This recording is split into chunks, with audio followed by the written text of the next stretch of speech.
Hello दोस्तों, welcome to our channel. तो आज के इस वीडियो में हम लोग बीसीए के एंट्रेंस पेपर का सॉल्यूशन देखेंगे। आपको जो यह पेपर दिखाई दे रहा है, बेसिकली यह गोरखपुर विश्वविद्यालय के बीसीए का एंट्रेंस पेपर है। लेकिन अगर आप किसी अन्य यूनिवर्सिटी या फिर कॉलेज में बीसीए में एडमिशन लेना चाहते हैं और उसके एंट्रेंस एग्ज़ाम की तैयारी कर रहे हैं, तो यह वीडियो आपके लिए काफ़ी हेल्पफुल होगा। ठीक है, इस वीडियो में बहुत सारे इंपॉर्टेंट क्वेश्चंस को डिस्कस किया गया है, तो इस वीडियो को शुरू से अंत तक ज़रूर देखें।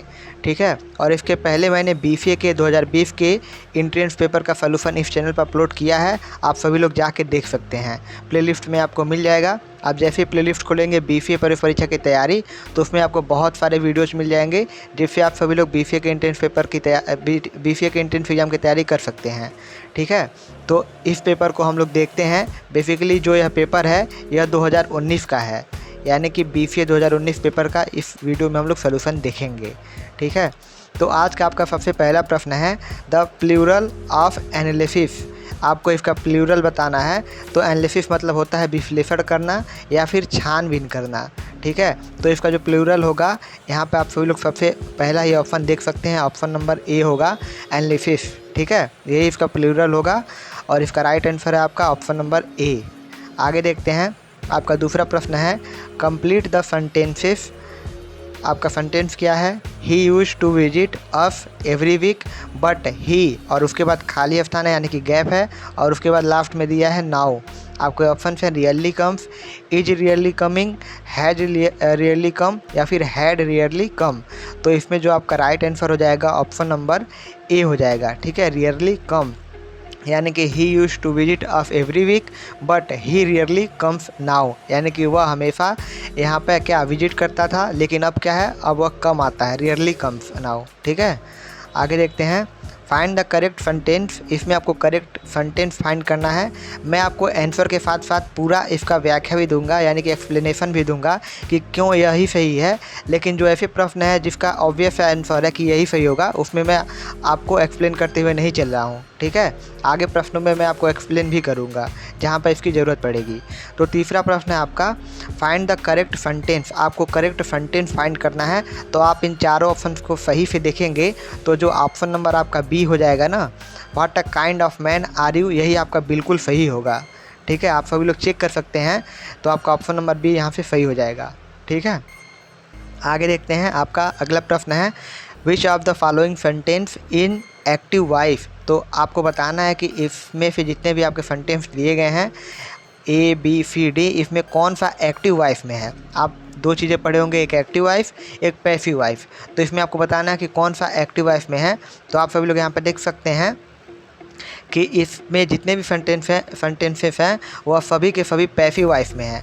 ठीक है, यह भी है, यह भी है, यह भी है, लेकिन जो आपका ऑप्शन नंबर बी है यह बेसिकली आपका एक्टिव वॉइस है। ठीक है, और इसका आप में से बहुत सारे लोग पूछेंगे कि इसका पैसिव वॉइस तब क्या होगा। तो आपका जो है योर हेल्थ वरीज मी का आपका एक्टिव वॉइस होगा क्या, पैसिव वॉइस क्या होगा आपका, I am worried about your health. ठीक है, मी का इधर आएगा, आई हो जाएगा, आई एम वरीड। ठीक है, आई के साथ क्या लगेगा, एम लगेगा, I am worried about your health. ठीक है, तो इस तरीके से इसका पैसिव वॉइस बन जाएगा। तो आपको बताना था कि इसमें से कौन सा एक्टिव वॉइस है, तो ऑप्शन नंबर बी आपका एक्टिव वॉइस है। ठीक है, आप सभी लोग इसका पैसिव वॉइस बना सकते हैं। तो आगे बढ़ते हैं, अगला प्रश्न है आपका the opposite of the word concise. तो इसका अपोजिट क्या होगा। आप सभी लोग यहाँ पे ध्यान देंगे कि यहाँ पे अपोजिट पूछा है या फिर सिनोनियम्स पूछा है। अपोजिट का मतलब होता है उल्टा या फिर विलोम, और सिनोनियम्स का मतलब होता है समानार्थी या फिर पर्यायवाची शब्द। ठीक है, तो कंसाइज मतलब होता क्या है, पहले यह जान लेते हैं। तो कंसाइज मतलब होता है क्या, संक्षिप्त। ठीक है, संक्षिप्त मतलब कम भी बोल सकते हैं आप लोग। तो यहाँ पे आप सभी लोग यहाँ पे शॉर्ट देखेंगे, तो शॉर्ट मतलब क्या होता है, कम होना। तो कंसीव का सिनोनियम्स हो जाएगा शॉर्ट, तो यह विकल्प तो बिल्कुल गलत हो जाएगा। ठीक है, इसमें पूछा है अपोजिट। और इग्नोरेंट मतलब क्या होता है, तो इग्नोरेंट मतलब आपका होता है अनजान, तो यह भी आपका विकल्प गलत हो जाएगा। आगे देखते हैं एब्यूंडेंट मतलब क्या होता है, इसका मतलब होता है भरपूर, तो यह भी आपका विकल्प गलत हो जाएगा। ठीक है, लेकिन वर्डी मतलब क्या होता है, वर्डी मतलब होता है क्या, अधिक शब्दों वाला। तो संक्षिप्त का उल्टा क्या होगा, अधिक शब्दों वाला। तो इस तरीके से आपका जो राइट आंसर हो जाएगा ऑप्शन नंबर ए हो जाएगा। ठीक है।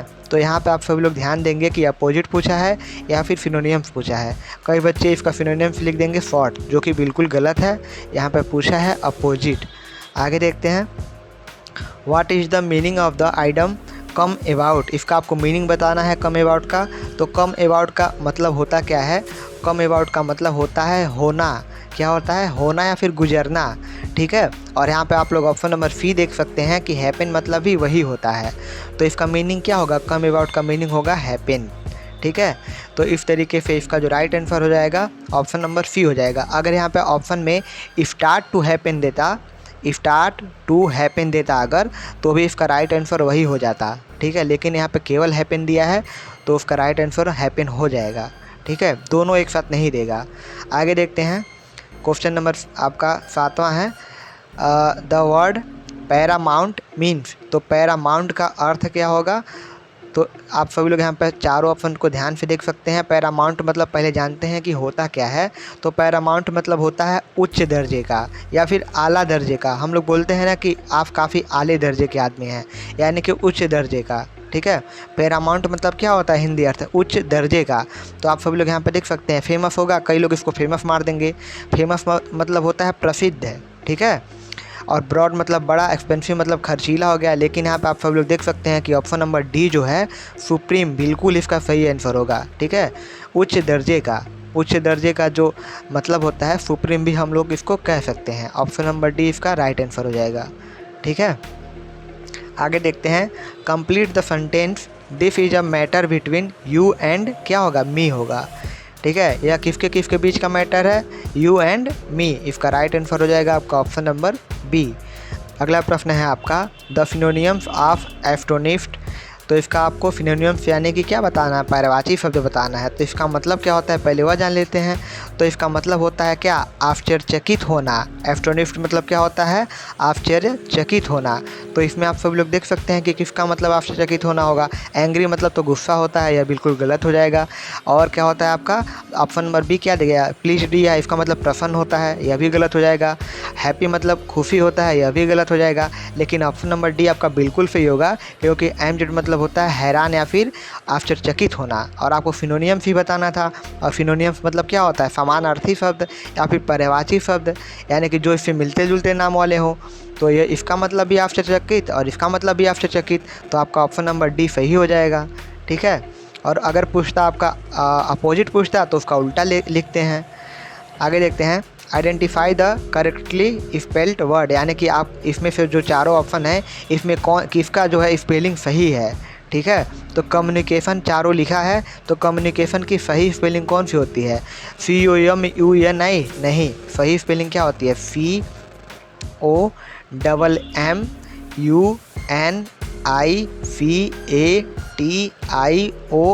यही इसका सही मीनिंग होता है। तो पहले आप लोग विकल्प को नहीं देखेंगे, पहले अपने लिख लेंगे कि सही क्या होता है, तब आपके सही होने के चांसेस बढ़ जाते हैं। तो देखिए यह किस ऑप्शन से मिल रहा है? तो ये आपका ऑप्शन नंबर बी से मिल रहा है। यह तो बिल्कुल गलत होगा, सी वाला, डी वाला भी बिल्कुल गलत होगा और ए वाला भी गलत होगा। क्यों? क्योंकि इसमें डबल एम नहीं है, केवल एक ही एम दिया गया है, ठीक है। आगे बढ़ते हैं, no one has it discovered a cure, खाली स्थान है द कॉमन कोल्ड, ठीक है। इसका अर्थ क्या होगा? सबसे पहले जानते हैं कि इसमें बीच में क्या आएगा। No one has it discovered a cure, क्या हो जाएगा आपका? फॉर हो जाएगा, फॉर द कॉमन कोल्ड, यानी कि इसका अर्थ क्या होगा? पूरा मिलाएंगे तो सामान्य सर्दी का जो इलाज है अभी तक किसी ने नहीं खोजा है, ठीक है। For the common cold, no one has it discovered a cure, किसके लिए? फॉर द कॉमन कोल्ड, जो सामान्य सर्दी है इसके इलाज के लिए अभी तक किसी ने दवाई नहीं खोजा है, ठीक है। इसका इलाज अभी तक किसी ने नहीं खोजा है, इसका अर्थ यह हो जाएगा। इसकी जगह पर तो यह भी हो सकता है, no one has it discovered a corona vaccine for the corona virus, यह भी हो सकता है, ठीक है। यहाँ पे फॉर आ जाएगा। तो आगे देखते हैं, वैसे अब कोरोना की तो दवाई बन चुकी है, वैक्सीन बन चुका है, तो उसके पहले वह प्रश्न बन सकता था, ठीक है। अगला प्रश्न है आपका, एंटोनियम्स ऑफ द वर्ड प्रिटेंड। तो प्रिटेंड का मतलब क्या होता है? तो प्रिटेंड का मतलब होता है अंतर्गत आना। ठीक है, क्या मतलब होता है? अंतर्गत आना। तो इसका अपोजिट क्या होगा? एंटोनियम पूछा है ना, तो अपोजिट क्या होगा यानी कि विलोम क्या होगा? तो पहला ही ऑप्शन दे दिया गया है इररिलेवेंट। ठीक है, इसका मतलब भी होता है क्या? मुक्त होना। और इसका मतलब क्या होता है? क्या होता है इसका मतलब? इसका मतलब होता है अंतर्गत आना और इसका मतलब होता है मुक्त होना। तो अंतर्गत आना यानी कि अंदर आना और मुक्त होना मतलब मुक्त हो जाना, बाहर हो जाना। तो उल्टा तो यही होगा ना, तो ऑप्शन नंबर ए आपका सही हो जाएगा। ठीक है, इस तरीके से आपका 12वें का ऑप्शन नंबर ए सही हो जाएगा। आगे देखते हैं synonyms of the world filthy is. तो इसका जो राइट आंसर हो जाएगा आपका, पहले इसको देखते हैं कि इसका अर्थ क्या होता है। फ्लीदी का अर्थ होता है सिनोनिम्स बताना है, पहले यहाँ पे टिक कर लेंगे। जैसे ही आपके प्रश्न आएगा तो आप लोग यहाँ पे सिनोनिम्स एंटोनिम्स के नीचे टिक कर लेंगे ताकि आपसे गलती ना हो। ठीक है, अब वर्ड देखते हैं क्या है। फ्लीदी का अर्थ क्या होता है? तो इसका जो अर्थ होता है वह होता है गंदा। ठीक है, क्या होता है? गंदा। अब आप लोगों को गंदा का समानार्थी शब्द यानी कि पर्यायवाची बताना है। तो यहाँ आप लोग देख सकते हैं कि सबसे लास्ट वाला ऑप्शन डर्टी। डर्टी मतलब भी गंदा होता है। ठीक है, डर्टी मतलब भी गंदा और फिल्दी मतलब भी गंदा। तो आपको सिनोनिम्स बताना था, तो इस तरीके से आपका right answer option number D हो जाएगा। आगे है कंप्लीट द सेंटेंस और यहाँ पे आपको सेंटेंस दिया गया है, पहले ही खाली स्थान है। फिर did you give the letter to. तो यहाँ पे सबसे पहले हु आएगा, हुम आएगा, वेन आएगा या फिर वाई आएगा। ठीक है, तो इसका अर्थ क्या होगा सभी आप लोग जोड़ के यहाँ पर देख सकते हैं। तो जो सबसे सटीक बैठेगा ना, सबसे अच्छा रहेगा, सबसे सही होगा वह हुम होगा। ठीक है, कई लोग इसको हु मार देंगे लेकिन हु का प्रयोग यहाँ पर नहीं होगा, हुम का प्रयोग होगा। अब मैं आपको यहाँ पर ग्रामर तो नहीं पढ़ा सकता हूँ, नहीं तो आपको पूरा अच्छी तरीके से बता देता। यहाँ पर हुम का प्रयोग होगा। Whom did you give the letter to. ठीक है, तो इसका राइट आंसर हो जाएगा आपका ऑप्शन नंबर डी हो जाएगा। आगे देखते हैं camel is the sheep of the dessert. The given sentence is an example of क्या। तो इसमें बताया है कि camel is the sheep of the dessert यानी कि जो ऊँट होता है उसको रेगिस्तान का जहाज कहते हैं। इस वाक्य में यह वाक्य जो है किस तरीके का एग्जाम्पल है, किस अलंकार का एग्जाम्पल है। देखिए यहाँ पे ऑप्शन में अलंकार ही दिए गए हैं। ठीक है, तो इसमें एपोस्ट्रोफी है, पर्सोनिफिकेशन है, मेटाफर है या फिर सिमिली है। तो आप लोगों ने इसको पढ़ा होगा, इंटरमीडिएट में आई थिंक पढ़ा होगा, इंग्लिश में अलंकार पढ़ा होगा, हिंदी इंग्लिश में पढ़ा होगा। ठीक है, तो इसमें से आप बताइए कौन सा अलंकार है। तो इसमें से जो आपका हो जाएगा camel is the sheep of the dessert, इसका मतलब क्या है? जो ऊँट है रेगिस्तान का जहाज है। तो यहाँ पे तो अगर आप हिंदी में सोचेंगे तो हिंदी में आपका रूपक अलंकार होता है। क्यों? क्योंकि जहाँ पे आप लोगों ने पढ़ा होगा जब गुण की समानता के कारण उपमेय और उपमान में कोई अंतर न दिखाई दे, यानी कि जैसे यहाँ पर ऊँट है ना, ऊँट है और इसको रेगिस्तान का हम लोग जहाज़ कहते हैं। तो ऊँट में और रेगिस्तान के जहाज़ में अंतर नहीं है, पूरा इसको सेम बता दिया गया है, एकदम इक्वल बता दिया गया है, क्योंकि ऊँट ही रेगिस्तान का जहाज़ है। ठीक है, camel is the sheep of the dessert यानी कि ऊँट जो है रेगिस्तान का जहाज़ है। तो यहाँ पे जो उपमेय है यानी कि ऊँट है, उपमान है यानी कि जो जहाज़ है, इसमें पूरा समानता बता दिया गया है, कुछ भी अंतर नहीं है इसमें। ठीक है, तो जहाँ पर भी अंतर नहीं दिखाई देता है, समानता दिखाई देता है, तो वहाँ पे आपका होता है रूपक अलंकार। और रूपक अलंकार का इंग्लिश क्या होता है? मेटाफर। ठीक है, तो इस तरीके से आपका राइट आंसर हो जाएगा option number C. I think आप लोगों को समझ में आ गया होगा। अगर आपको नहीं आया है तो आप लोग वीडियो को थोड़ा सा पीछे करके फिर से इसका आंसर देख सकते हैं। ठीक है, तो यहाँ पर रूपक अलंकार होगा यानी कि ऑप्शन नंबर सी होगा, क्योंकि ऊँट को एकदम जहाज़ के बराबर बताया गया है। तो जहाँ पे उपमेय और उपमान को बराबर बताया गया जाता है, उनकी समानता दिखाई जाती है, वहाँ पर मेटाफर होता है, रूपक अलंकार होता है। अगला प्रश्न है आपका since you say so I believe it the word since is used here as, यानी कि आपको बताना है कि जो यहाँ पे सिंस का प्रयोग किया गया है इस सेंटेंस में, तो सिंस का प्रयोग किस प्रकार से किया गया है? कंजंक्शन के रूप में, प्रीपोजिशन के रूप में, एडवर्ब के रूप में या फिर वर्ब के रूप में। तो मैं आपको बता दूं सबसे पहले, इससे आपके दो प्रश्न बनते हैं। अगर आपको पूछता कि सिंस का प्रयोग कहाँ पे किया जाता है, तो आपने डिफिनेशन पढ़ा होगा कि since is use as a preposition to introduce a date और specific time in the past, यानी कि जो सिंस का प्रयोग होता है वह प्रीपोजिशन की तरह से होता है, क्या करने के लिए? To introduce introduce the date और यानी कि दिन को किसी भी डेट को बताने के लिए या फिर किसी भी स्पेसिफिक टाइम को बताने के लिए इसका प्रयोग किया जाता है, और साथ ही साथ पास्ट के टाइम को बताने के लिए। ठीक है, पास्ट के डेट को और पास्ट के टाइम को बताने के लिए हम लोग सिंस का प्रयोग करते हैं। और किस तौर पर करते हैं, तो प्रीपोजिशन के तौर पर करते हैं। ठीक है, तो इसमें पूछा है कि सिंस यहाँ पर किस तरीके से यूज हुआ है, तो आप लोग सही ऑप्शन मारेंगे बी, यानी कि प्रीपोजिशन।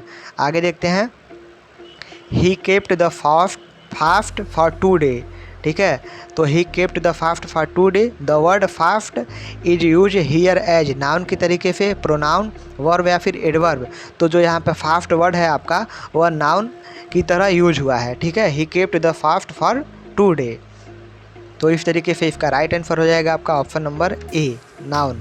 ठीक है, आगे देखते हैं, complete the sentence I walk on morning found my self famous. यानी कि इसका अर्थ क्या होगा, मैं एक सुबह उठा और ख़ुद को क्या प्रसिद्ध पाया। ठीक है, तो इसमें बीच में क्या रहेगा, एज रहेगा, फॉर रहेगा, एंड रहेगा या फिर व्हाइल रहेगा। तो इसका जो राइट आंसर हो जाएगा आपका ऑप्शन नंबर सी होगा एंड। क्यों, क्योंकि I walk on morning and found my self famous. ठीक है, यानी कि मैं एक सुबह उठा और, तो यहाँ पे और का प्रयोग हुआ है तो एंड होगा, और ख़ुद को क्या पाया, प्रसिद्ध पाया। ठीक है, आगे देखते हैं, कंप्लीट द सेंटेंस, यानी कि आपको इस सेंटेंस को कंप्लीट करना है। It has been raining yesterday. तो यहाँ पे देखिए, जो मैंने अभी आपको इस क्वेश्चन में बताया है उसका प्रयोग यहाँ पे हो रहा है। क्यों, क्योंकि देखिए यहाँ पर क्या हुआ है, it has been raining yesterday, यानी कि कल से बारिश हो रही है ना। तो कल यानी कि पास्ट में, तो पास्ट के समय को दर्शाने के लिए हम लोग सिंस का प्रयोग करते हैं। तो राइट आंसर हो जाएगा आपका ऑप्शन नंबर ए, सिंस। क्योंकि हम लोग सिंस का प्रयोग अभी मैंने आपको बताया कि पास्ट के किसी भी दिन के लिए, दिन को दर्शाने के लिए या फिर किसी भी स्पेसिफिक टाइम को दर्शाने के लिए हम लोग प्रयोग करते हैं। तो यहाँ पे क्या हो जाएगा, it has been raining since yesterday, यानी कि कल से ही बारिश हो रही है। ठीक है, अगला है, he has no command over himself. The word over is use here as. जो ओवर वर्ड यहाँ पे यूज हुआ है इस सेंटेंस में, वह किस तरीके से यूज हुआ है, एडजेक्टिव के रूप में, एडवर्ब में, कंजक्शन के रूप में या फिर प्रीपोजिशन के रूप में। तो इसका जो राइट आंसर हो जाएगा आपका ऑप्शन नंबर डी हो जाएगा, प्रीपोजिशन के रूप में। ठीक है, तो इस तरीके से आपका जो 20 प्रश्न है इंग्लिश का हम लोगों ने देख लिया है। ठीक है, साथ ही साथ मैं आपको बता दूं कि टोटल इसमें 100 प्रश्न आते हैं और निगेटिव मार्किंग नहीं रहती है गोरखपुर विश्वविद्यालय में, और एक प्रश्न का 1 नंबर मिलता है, यानी कि आपके 100 प्रश्न का 200 नंबर आपका मिलता है। यानी कि टोटल आपके 200 नंबर का यह पेपर होता है, जिसमें आपके 20 प्रश्न जो हैं वह इंग्लिश के आते हैं। आगे आप लोग देख सकते हैं कि इसमें आगे प्रश्न आएंगे इतिहास, भूगोल या फिर जो भी होंगे, आपका जो भी सिलेबस है आगे हम लोग देखेंगे, जो आगे 21वां नंबर प्रश्न है उससे। तो यहाँ पर आप लोग देख सकते हैं कि बाइलिंगुअल आता है, यानी कि इंग्लिश और हिंदी दोनों में आता है। ठीक है, तो आपको दिक्कत नहीं होने वाली है अगर आप इंग्लिश मीडियम से पढ़ के आए हैं। और जो आपने ऊपर देखा 20 प्रश्न, वह बेसिकली इंग्लिश के थे, तो इसको तो हिंदी में लिखा नहीं जाएगा क्योंकि ये तो प्रश्न इंग्लिश वाले हैं ना, तो हिंदी में इसलिए नहीं इसको लिखा गया है। तो इस वीडियो में हम लोग 20 प्रश्नों को देखते हैं। अगर आपका रिस्पांस अच्छा आएगा तो मैं जल्दी ही आगे इसकी वीडियो अपलोड करूंगा। तो आप सभी लोग एक काम करेंगे कि सभी लोग इस वीडियो को लाइक कर देंगे, और इसका लाइक एम रहेगा 100 लाइक का। ठीक है, जैसे ही इसका 100 लाइक पूरा हो जाएगा मैं अगली वीडियो को अपलोड कर दूंगा। तो आई थिंक आप सभी लोगों को जितने भी डाउट होंगे, जितने भी इसमें प्रश्न बताए गए होंगे, आपको क्लियर हो गए होंगे। तो अगर आपको वीडियो अच्छी लगी तो वीडियो को लाइक करें, और चैनल पर पहली बार आए हैं तो चैनल को सब्सक्राइब करें। तो मिलते हैं आपसे अगली वीडियो में। Thank you so much.